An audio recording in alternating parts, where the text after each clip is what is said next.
EV နဲ့ခီးရှိသွားမှာမို့လို့လိုဝါခီးမြောက်မှာစိုးရိမ်နေတော့လားအဲ့ဒါဆိုရင်တော့မိသားစု9ယောက်စီးဖြစ်တဲ့ range 635 km ရတဲ့ BYD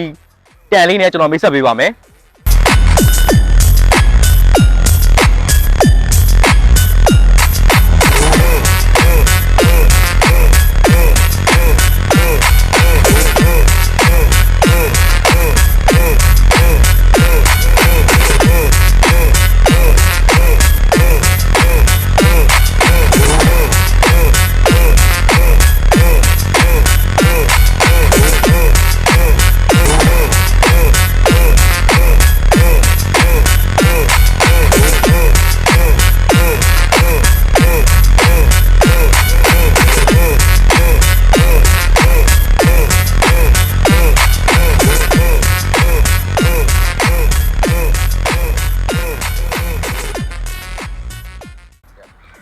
ဒီကားလေးကတော့အယောက်3ယောက်လာတယ်မြန်မာနိုင်ငံကိုအမဲရဲ့အဖြူရဲ့ကျွန်တော်တို့မှာကြီးရှိရဲ့ခဲမဲလေးဆိုပြီးတော့လာပါတယ်ဒါကတော့ကာကီပါကာကီမှဆိုရင်အနောက်မှာ BYD logo လေးနဲ့ဒီဘက်မှာတော့ကား lock ပိတ်တဲ့ခလုတ် lock ဖွင့်တဲ့ခလုတ်နောက်ဖုံးဖွင့်တဲ့ခလုတ်နဲ့ auto start ခလုတ်လေးပါပါတယ်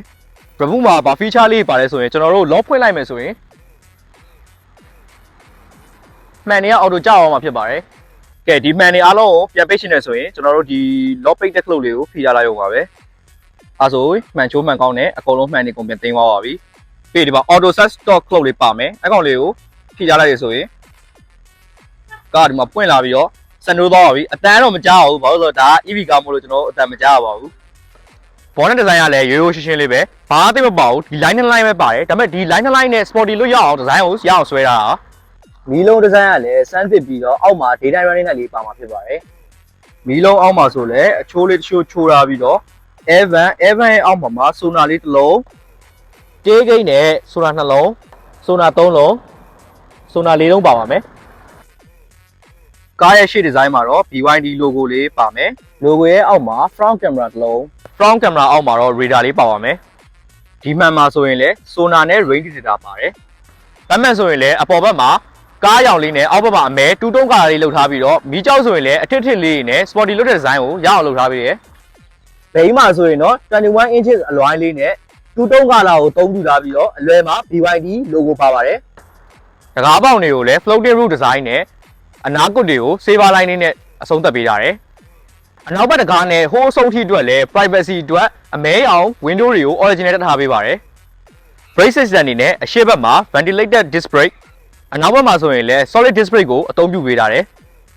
suspension တွေလည်းရှေ့မှာ McPherson suspension နဲ့အနောက်ဘက်မှာ multi-link system suspension တွေကိုအသုံးပြုပေးထားတယ်။ charger ပေါက်အနေနဲ့ဒီဘက်မှာ AC charger ပေါက် DC charger ပေါက်လည်းဟိုဘက်မှာပါပြီးတော့သူ့ရဲ့ battery တွေကတော့ lithium phosphate battery ပါ။သုံးထားတဲ့နည်းပညာကတော့ BYD ရဲ့နာမည်ကြီးဆုံး blade battery နည်းပညာကိုအသုံးပြုရတာဖြစ်ပါတယ်။ကားနောက်မီးဆိုရင်လည်းမီးတန်းအပြည့်နဲ့အလဲမှာ BYD logo လေးပါပါတယ်။အနောက်ဘက် parking zone တွေဆိုရင်လည်းဒီဘက်မှာ1လုံးဒီမှာ2လုံး3လုံး4လုံးပါပါတယ်။နောက်ဘုံမော်တာခလုတ်လေးကဒီမှာဖြစ်ပြီးတော့နောက်ဘုံမှာဆိုလည်းခလုတ်တစ်ခုပါပြီးတော့အဖွင့်ပိတ်ခလုတ်နဲ့လော့ချရဲ့ခလုတ်လေးပါပါတယ်။နောက်ဘုံပေါ်မှာ spoiler လေးပါပြီးတော့အလဲမှာ brake mini အနီလေးပါပါမယ်။ပြီးရင်ဒီကောင်းရဲ့ wiper ကပါတယ်ဒီအောက်လေးမှာအပြောက်ဒီဇိုင်းလုပ်ထားတာအရန်မိုက်ပါတယ်။ကျွန်တော်တို့တကားမှာဆိုရင်လည်းဒါလေးတွေကို coring ဖုတ်ပဲနဲ့ social letter လေးသုံးပေးထားတယ်။ပြီးရင်ဒီမှာ Dyne Audio speaker ပါမယ်။လက်ကင်ကလည်း steel ကြောင်းနဲ့ဒီဘက်မှာ motor လေးလိုပါတစ်ခုပါအောင်မယ်ဆိုတော့ပြန်ပိတ်ရင်လည်း smooth ဖြစ်တယ်။ပြီးရင်ဒီမှာ black pan နဲ့ပါမယ်။အဲ black pan နဲ့အောက်ကဟာမှာ Amina လေးပါမယ် Amina လိုက်ကိုမှာ saver အကွတ်လေးနဲ့ပြန်ကုတ်ပေးထားတယ်ဒါကတော့ရှမွိုင်းသားကိုကြိုးကြိုးပြန်ချုပ်ပေးထားတယ်ပြီးရင်လက်ကင်ပါမယ်ပြီးရင်ကတ်ဟိုဒါတစ်ခုပါမယ်ဒီကတ်ဟိုဒါဘေးမှာကျွန်တော်တို့ Dyne Audio speaker တစ်လုံးထပ်ပါအောင်မယ်ဗျတကားမှာဆိုရင်လည်း power window တွေပါတယ်၄ချက်လုံးပါမယ် power window ကဒီမှာကြည့်လိုက်တစ်ချက်ပဲနှိမ့်လွယ်ပြီးရင် safety feature လည်းပါသေးတယ်ဗျခလေးတွေပါကြီးလက်ညက်မှာအဆင်ပြေအောင်လို့ဆိုပြီးတော့ auto ပြန်ချပေးရဲအတွင်းထဲမှာဆိုလည်း social leather နဲ့ပဲဒီမှာ ventilated အပေါက်လေးပါမယ်ပြီးရင်ဒီကောင်လေးကဒီမှာအရန်အိတယ်ဗျအနောက်မှာဆိုလဲ climate control နဲ့ fan speed ပါတင်လို့ရတယ် aircon digital aircon လေးပါမယ် safety feature အနေနဲ့လည်းကျွန်တော်တို့ဒီမှာ C ပေးလာမှာ airbag တစ်လုံး B ပေးလာမှာ airbag တစ်လုံးပြီးရင်ဟိုရှေ့က A ပေးလာမှာ airbag တစ်လုံး3လုံးပါတယ်အဲ့တော့ဒီကားစီးလုံးနေတယ်ဆိုရင် airbag 6လုံးတော့ထည့်ထားပေးတယ် driver seat ထိုင်ကုန်မှာဆိုရင်လည်း function 10မျိုးပါတယ်ခါအဖူအဖောင်းပါမယ်ထိုင်ကုန်မှာဆက်ပါမယ်ပြီးရင်ထိုင်ကုန်ကိုအပေါ်အောင်နှိမ့်မြလို့ရတဲ့ဟာလေးပါမယ်ပြီးရင်အရှိတို့နောက်ဆုတ်ရမယ်ပြီးရင်ခါအရှိနောက်ပြောင်းတဲ့ဟာလေးပါပါမယ်ဗျ driver ဘက်ကတကားဘက်မှာဆိုရင်လည်း Dyn Audio speaker ပါမယ်ပြီးရင် Tango memory ပါမယ်ပြီးရင်ကျွန်တော်တို့နောက်ခုံနေတကားတွေအတိုင်းပဲသူကဒီတကားလက်ကိုက်မှာ motor လေးတစ်လုံးပါမယ် black band နဲ့ပါမယ် ambient light လေးထပ်ပါသွားမယ်ဗျ driver ဘက်က CRN ဆိုရင်လည်းသူက manual မဟုတ်ဘဲနဲ့ CRN ချိန်တာကိုဒီမှာ motor လေးပါပါတယ်ဗျလုံးဝ comfort sound ဖြစ်ပါတယ်ဒါလေးဆိုရင် CRN ကတော့ leather ကြိုးချုပ်ကိုမှ CRN အပူလေးပါမယ် CRN ရဲ့ဘယ်ဘက်မှာဆိုရင် AVM screen rotate cruise control တွေပါမယ်ညာဘက်မှာဆိုရင်တော့ core button BYD voice assist cluster control driving mode နဲ့ media control တွေပါပါမယ်အရှိဘက်ချမ်းမှာဆိုရင်လည်းကျွန်တော်တို့ dashboard က social လက်သား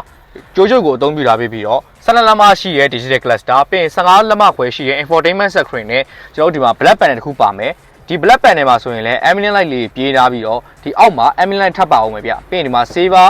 platinum တစ်ခုကိုလုပ်ထားပြီးတော့ကျွန်တော်တို့ saver light နဲ့အနာကိုထပ်လုပ်ပေးထားတယ် digital cluster ဆိုရင်လည်း12လက်မရှိရဲ့ screen ကိုအသုံးပြုထားပြီးတော့ဒီသူ့ရဲ့ဘယ်ဘက်မှာတော့ကားရဲ့ power state ပြမယ်ပြီးရင်ဘယ်လောက်အားနဲ့သွားနေလဲဆိုတာကိုပြမယ်ပြီးရင်ကျွန်တော်တို့ blind spot ပါအောင်မယ်ဗျ cluster ရဲ့ဘောမှာဆိုရင်တော့အချိန်ပါမယ်ပြီးရင် vehicle state ပါမယ်ကျွန်တော်တို့ရဲ့ gear ပါမယ်ပြီးတော့ကျွန်တော်တို့ driving mode ပါမယ်ပြီးရင်ကျွန်တော်တန်လိုက်အမြောင်လေးပါမယ်ပြီးရင် temperature လေးပါထပ်ပါအောင်ပဲဗျ cluster ရဲ့ညာဘက်မှာဆိုရင်တော့ကျွန်တော်တို့ဒီ auto parking ဖွင့်လာလားမဖွင့်လာလားပါမယ်ပြီးရင်ကျွန်တော်တို့ဘယ်လောက်ကီလိုမီတာနဲ့သွားနေလဲပါမယ်ပြီးရင်အောက်မှာ cruise control ထပ်ပါမယ်ဗျ cluster ရဲ့အောက်မှာဆိုရင်တော့ကျွန်တော်တို့ဒီ charging state ပြမယ်ပေါ့နော် charging သွင်းလားမသွင်းလားပြမယ်ပြီးရင်ကျွန်တော်တို့ဘယ်လောက် range ကျန်ဦးမလဲပြမယ်ဒီပြင်ဒီဘက်မှာတော့ကျွန်တော်တို့ကီလိုမီတာဘယ်လောက်မောင်းပြီးသွားပြီဆိုတာလည်းထပ်ပါအောင်မှာဖြစ်ပါတယ် infotainment screen ဆိုရင်လည်း15လက်မခွဲရှိတဲ့ screen ကိုအသုံးပြုထားပြီးတော့ BYD ရဲ့ signature အတိုင်းကျွန်တော်တို့ screen ကိုလုံးဝ rotate လုပ်လို့ရပါပါ screen မှာဘာတွေပါလဲဆိုရင်တော့ဒါကတော့ကျွန်တော်တို့ရဲ့သုံးနေတဲ့ widgets တွေပေါ့နော် widgets တွေပြီးဒီမှာကျွန်တော်တို့ကား application တွေပါမယ် BYD assist တို့ပြီးကျွန်တော်တို့ဖုန်းခေါ်ဆိုမှုတွေကို Bluetooth နဲ့ချိတ်ပြီးလုပ်ဖို့အတွက်ဖုန်း application ပါမယ် radio ပါမယ် music ပါမယ်ပြီးဒီမှာ media center ပေါ့နော်ကျွန်တော်တို့ဖုန်းကားထဲမှာ SD card နဲ့ video တွေပါကြည့်လို့ရအောင်လုပ်ထားမယ်ပြီးကျွန်တော်တို့ဒါ AVM ပေါ့ AVM ကအရန်မိုက်တယ်သူက360တောင်မဟုတ်တော့ဘူး940 degree ရတယ်ကျွန်တော်တို့ဒီမှာကားရဲ့အောက်ကိုပါကြည့်လို့ရမယ်ဗျကားရဲ့အောက်ကိုကြည့်လို့ရမယ်ကျွန်တော် 3D ပြောင်းပြီးတော့ဒီမှာကိုကားရဲ့ signature ဒီ system တွေပါတယ်အကုန်ကြည့်လို့ရမယ်ဗျပြီးရင်အရေးကြီးဆုံးက aircon aircon မှာဆိုရင်ကျွန်တော်တို့ဒီမှာ shortcut လေးပါမယ်အဲ့ဒါလေးကိုလိုရင်းနှိမ့်လိုက်ပြီးဆိုတာနဲ့ကျွန်တော် aircon setting နဲ့ရောက်သွားပြီ aircon ဆိုရင်လည်းကျွန်တော်တို့ဒီမှာ dual aircon ရမယ်ပြီးရင်သူကလေစုပ်ပေးတဲ့ဖုန်တွေပါတွေကိုစုပ်ပေးတဲ့ဟာလေးလည်းတစ်ခုပါမယ်ဗျပြီးရင်ကျွန်တော်တို့ဒီမှာ rear မှာဒါဆိုရင်တော့အနောက်ဘက်လူတွေ aircon ပေါ့နော်နောက်ဘက်ကလူတွေ aircon နဲ့ကျွန်တော်ဒီကနေလှမ်းညှိပေးလို့ရမယ်ဒါကတော့ကျွန်တော်တို့ဒီ passenger နဲ့ဟိုဘက်အရှေ့ဘက်ပေါ့ဗျာပြီးရင် AC ရဲ့အောက်မှာတော့ကျွန်တော်တို့ဒီမှာထိုင်ကုန်အပူရေးချိန်လို့ရတဲ့ဟာတွေ CRN အပူချိန်လို့ရတဲ့ဟာတွေအကုန်ပါပါမယ်ဗျနော်ထိုင်ကုန်အပူရေး CRN အပူရေးကုန်ချိန်လို့ရမယ်ပြီးရင်ဒီမှာ air purification ဆိုတဲ့ feature လေးဒါကတော့အစမ်းတယ်ဘာလို့လဲဆိုတော့ကျွန်တော်တို့အပြင်ကလေတွေကိုဒီ aircon လေဖြစ်ပြန်ပြောင်းတဲ့အခါမှာအပေါ်ကဖုံမှုတ်တွေဘာတွေမပါအောင်လို့ဆိုပြီးအနံဆိုးတွေမပါအောင်ဆိုပြီးတော့သူတို့ကဒီလေတန်းဆက်လေးပါထပ်ထည့်ပေးထားသေးရဲ့ဗျ